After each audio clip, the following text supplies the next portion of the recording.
Life-changing money was made in the stock market this week. If you weren't paying attention, you better start now. I'm Gav Blacksburg from Wolf Financial. I'm here with Evan from Stock Market News. If you haven't already, make sure that you are subscribed to this channel because we're going to be getting into the good stuff right now. Let's walk through how the stock market performed this past week. We have a heat map to start you out with, show you everything, all these vibrant colors. What stands out to you off the bat, Evan?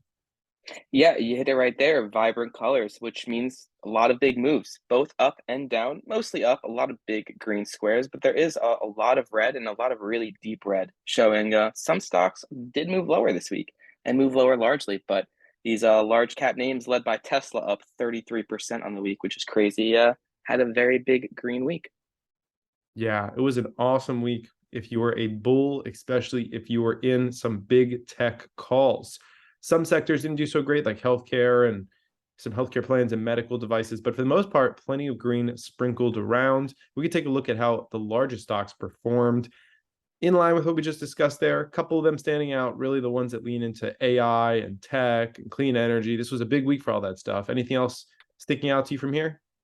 AI is the new buzzword of 2023, it feels like. But yeah, Tesla up 33%, as I said. Nvidia had a really strong weekend. My largest holding, Apple, up almost 6% on the week, heading into earnings next week. So yeah, a lot of good stuff. I think we're good to move on though. For sure. And then best Lucid. performing your large cap stocks. Yeah, Lucid came out with a story on Friday that there was potential acquisition. It doesn't seem so concrete to me, but it definitely set the stock on fire. I saw our friend Vegas call out Lucid $10 calls at 17 cents. They went from 17 cents to $10 a contract on Friday. So there were some crazy moves in the market. And then backing it up, which was Tesla, which was running all week. Shop, surprised to see that up here. I didn't think Shop was going to be number 3 on this list, but it is. And then Rivian kind of tailing there. Anything else standing out to you from here? Yeah, we have a story on Shopify that we'll touch on a little bit later as to why, but just a lot of names that probably a lot of people watching this video do own are on this list. We got those EV names, the names like Nvidia on here as well, Cloudflare, just a lot of popular names, Airbnb as well. So I'm sure some people had a good week. Yeah, RIP the shorts. Okay, the worst performing large cap stocks. Not a ton on here that I'm super familiar with this week, which is nice to see. I do know Sherman Williams and Enphase. Sad to see Enphase continuing its downward You know, spiral. It wasn't able to. What'd you say? Nextera is a quite of a large company that you know. IBM on here as well. 3M also announced some I've job never cuts. traded or invested in this. So You that's have heard of IBM though. yeah. Oh, yes. IBN. I'm not sure about IBM. IBN. IBM, IBM. yes. IB. Yeah, yeah, Of not course. We IBM. covered live Not earnings. IBM. All right. Yes, we All did. right. All right. Let's cover, speaking of those live earnings that we talked about this past week, what stood out to you from the first real wave of major earnings? Yeah, we did have a couple earnings going before. We had banks and we had Netflix and a lot of stuff like that. But mega cap tech, this Microsoft is the real first one going. They reported EPS of $2.32, beating expectations of $2.30, and then revenue of 52.75 billion, missing expectations of 52.93 billion. Now, my biggest takeaway from the conference call was them saying that next quarter they expect Azure, their cloud, growth to decelerate by 4 to 5% from the mid 30s. So that kind of implies it'll be in the low 30s growth rate. Now, Azure is probably the most important part of Microsoft that's going to drive stuff, at least drive the stock, at least right now. And that was my biggest takeaway from that. But one or two quotes that I thought were pretty interesting from that conference call was Satya Nadella saying that the next platform wave he expects will be AI, which is a very large topic that has been going on. They obviously invested into OpenAI, which we'll talk about a little bit later. And then one other thing that I thought was pretty funny was that their conference call actually had some technical difficulties at the end. And basically they were about 55, 56 out of 60 minutes of the way in. They just went to a blue screen and they quickly got some like type up like it's like 1999 saying they're experiencing technical difficulties. Thank you for the patience. But I thought that one was definitely fascinating. And then another large earnings that I know pretty much everyone will care about on here is Tesla. They came in with a beat on EPS, missed expectations on revenue, but ooh, there's actually a mistake there on that tweet. I believe they did. Let me double check this live on the video. Yeah, that should say beat expectations. So it was a beat on EPS and a beat on revenue. a couple headlines from the conference call that I thought were pretty interesting. Elon Musk started out by basically addressing the quote unquote demand issue that has been going on after they announced price cuts. Elon said in January, they had the strongest orders year to date ever in its history, and they are currently seeing orders almost at twice the rate of production. Another thing that was very focused on was their forward guidance for how many cars they expect to produce this year. They gave guidance for 1.8 million. Wall Street wanted 1.9 million, but Elon did say on the conference call that they can get to 2 million, but they just guided a little bit lower to give them some breathing room if anything does happen around the world. Last thing I want to leave you with on this conference call, when I was watching, like, this was what was said when Tesla stock moved higher during the conference call. It was that they expect their automotive gross margin to stay above at least 20% and average selling prices to say over $47,000. Now, those numbers were the reason, like they said 20% and 47K, that was numbers given to them in a question. So I wouldn't take it as like 20 is the bar given by Tesla, but they did say they expect to hold over that, which got rid of some concerns apparently, I guess, because the Tesla stock did shoot higher after that. So that's a lot of my piece. I know I came in a lot there on the earnings, but yeah, God, was there anything else you noticed? No, I think you covered everything from earnings for this past week that we wanted to touch on. I think we should go ahead and jump right into the major news stories of the week, if that works for you. 100%. All right. So yeah, in addition, there were some airlines and some stuff like that. So you could take a look at that. This whole newsletter, if you really want to read it in depth, you could just go through. It's the Bullish Rippers newsletter written from the @StockMarketNews account on Twitter. So scrolling through to some of the major headlines for the week, we can start out with Monday. You ready? Touched on this story with OpenAI and Satya Nadella talking about it in the call. What really stood out to you from Monday? Yeah, that story was massive, getting a lot of traction. We said this once or twice, but it, it it's crazy to me how much of a topic this came. I'm not gonna touch on it because there's one more time we will. AI is just Yep. everywhere right now. That's what everyone is talking about. But moving on past that, I don't want to get too caught up in the keywords. They tend to lead you astray in the long term. What I will say, but we'll see how this one pans out. Banks are gearing up for their biggest round of job cuts since the global financial crisis. That's according to the Financial Times. I've been starting to see a couple stories here and there where like Bank of America is slowing down hiring, and BNY Mellon, I think they announced layoffs as well. So I'm keeping an eye on this story, and I thought the Elliott Management taking a multi-billion-dollar stake into Salesforce was pretty fascinating as well. Wolf, were there any stories from Monday that really stood out to you? I think starting to see some of these executives take pay cuts is interesting. Now, obviously, they're still getting paid hefty sums, but they're feeling some of the backlash after they saw Apple, rather than lay off people, just save 50 million by not paying it to Tim Cook, right? And so maybe we'll see that kind of happening throughout the industry, because up until now, it's honestly been pretty unheard of. All that happens is pay raises for executives. They haven't taken pay cuts in a while. All right, let's go right into Tuesday. We have that Tesla story kicking us off, planning to invest at $3.6 billion to building their first high volume Tesla Semi factory, which is exciting. See how far along Tesla Semi has come, and as well as that new cell factory in Nevada. More bank stuff as well. Anything else standing out to you from Tuesday?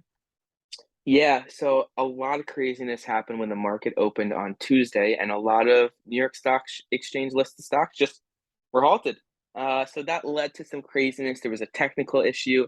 I know a lot of people were going crazy. There were some trades that happened and might be invalidated. So definitely something I'm gonna have to watch going forward. But led to a crazy open on Tuesday. Yep. More than And then I 200 also think stocks. yeah. And then I also thought this Hindenburg research story, they put out a short report on Gautam Adani, India's richest man, saying that he is running the largest corporate fraud in history. And look, I know a lot of his stocks are down like 20% over the course of the week or something like that. So that was definitely a fascinating story. Was there anything you thought there? Any insights on that one, Wolf? Yeah, like you mentioned, he's lost about 25% of his net worth, I believe, since the story came out. Hindenburg publicly has disclosed a large short position as well into Gautam Adani's companies. So something to keep in mind. It's still, I think, kind of up for debate, but they seem to put out a pretty comprehensive report making several dark accusations against him. Encourage people to go ahead and read it if they haven't had the chance yet. You can check that out through this link as well. I think that's pretty much everything, though, for Tuesday for me. There was that DOJ case, but still waiting for some development on the antitrust piece that they're talking about. I think that was around a purchase that they had made from Google. Rolling into The Wednesday. only other Yeah. the only other thing on that day for me is the 3M story at the end, which you can actually see there. Only thing I want to point out is I'm watching these layoffs as they kind of bleed outside of tech companies. I'm definitely watching those a little bit more right now when it's a non-tech company. So there's 3M here. Dow Chemicals did it as well going forward, I believe on Thursday. That's definitely something I'm focusing on. But moving on into Wednesday, the one story that I want to touch on here, you talked about it a little bit earlier, Wolf. You didn't expect to see Shopify up that much. And this is the story that I believe pushed us higher to that point. The fact that they're raising the monthly price of their basic, Shopify, and advanced plans by 33% starting April 23rd. Stock did like that this week. Yeah, Shopify is a sticky product. They're not expecting to lose too much business by raising those prices. They also recently have been building a partnership with Mr. Beast, which has been working out pretty well for them. They sponsored a couple of his videos and he publicly tweeted about them this week. So that's definitely helping the cause there with driving new business into everything that they're doing. Also, we saw Facebook and Instagram say they're ending that suspension of Trump. He has not tweeted yet or put anything out on these platforms. There's a lot of competition, obviously, between them and Truth Social. So we're yet to see whether he actually starts using these platforms regularly again. Thursday, that big GDP story. It seems like all the data that came out this week just kind of allowed for us to continue our smooth sailing. The GDP story coming in, 2.9% above those estimates. And then we had the other data, which we'll talk about a little bit later in here, that came in line as well, but didn't seem like data was working to slow us down this week. I do agree with that. For a long time, we were in a good news is bad news because then Powell would keep raising rates. But it feels like the market is starting to think that we're towards the tail end of it, Oh. and now good news is good news. So Yeah. we'll see how this continues. The start to 2023 has been its own microcosm, reminding me of 2020. So we'll see how long it lasts. And yeah, I don't know. We do have FOMC next week, so that might put a big changer into it. Hopefully not. I like seeing my portfolio go up, but I do want to buy more. Looking on for some of the other big stories from this day. This New York City one, they're planning to require Uber and Lyft to go 100% electric by 2030. I thought that one is pretty fascinating. And there's a lot of companies announcing layoffs and doing this and doing that. But Chipotle is one on the complete other side of it. They're looking to hire 15,000 new employees for burrito season. And Wolf, if you didn't know when burrito season is, it's from March to May, generally their busiest time of the year. Appreciate the education You're there. welcome. And then Yes. the last story on here that definitely has to be looked at. I know a lot of people love watching Nancy Pelosi's trades, but if you followed her on this one, you would have lost some money. She bought 100 Roblox calls a year ago, let them expire worthless for a total loss of $303,000. Absolutely. And then the last story standing out to me from Thursday was the BuzzFeed one. They're going to use OpenAI, which is a free artificial intelligence platform to enhance their quizzes and personalize some of their content for their audiences. This is bullish for the company as they can now essentially fire their staff. And I think this is stupidest thing ever. The fact that the stock ripped, the fact that they are using a free product, you hit it there, that's available to everyone. I'm gonna start BuzzFeed and just do the same thing. We're using the same place. What's their competitive advantage? That to me this week really got me in this mood of this market is crazy. We're in a 2020 environment. That was the story that pushed me over. There's other one that's coming up here. But yeah, moving over to Friday.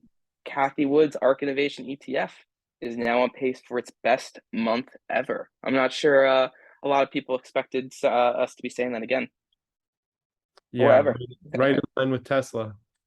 Yeah, Tesla increased by 33% this week, its best weekly performance since May 2013. Those are definitely linked, 100%. It's not her largest holding in that ETF, but I think it's second or third at this point. And then Yeah. The other major news story from the day with that PCE, everybody was waiting on it, coming in line, slightly above, but pretty much in line right here. And that was also helpful for continuing that rally that we really saw on Friday where the market just went bonkers. 100%. Last story I want to touch on here, and then I think it's pretty good for me, is the story near the end, the Lucid one. We talked about it a little bit earlier, but unconfirmed rumors that the Saudi Public Investment Fund is considering buying the remaining stake of the company sent it absolutely rocketing. it was up like 100%. I might have pulled back a little bit to just up It did, 50%. yeah. But this and that BuzzFeed story really kind of jumping in and really honing in on what type of market we are in now. But yeah, I think that's pretty good from me. Was there anything else that you thought interesting this week, Wolf? Exciting week. Great to see stocks up several percent. Everybody's hoping that this is it. We broke through that major trend line on SPY. Can we see the continuation that we all want to see?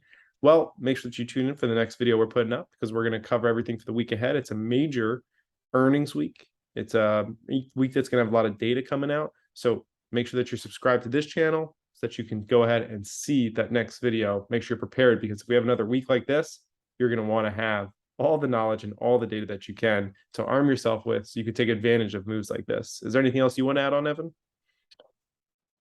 Next week might be the busiest week of the year. Everything you just said, and we have Jerome Powell on Wednesday coming in, raising rates and doing a press conference. So we're about to put out a video going through and helping you get ready for that. If you guys enjoy this video, make sure you leave a comment down below with anything else you want to see, any comments you have on the video, or anything you want to throw in there. We appreciate you, and we'll catch you on tomorrow's video. Sounds good.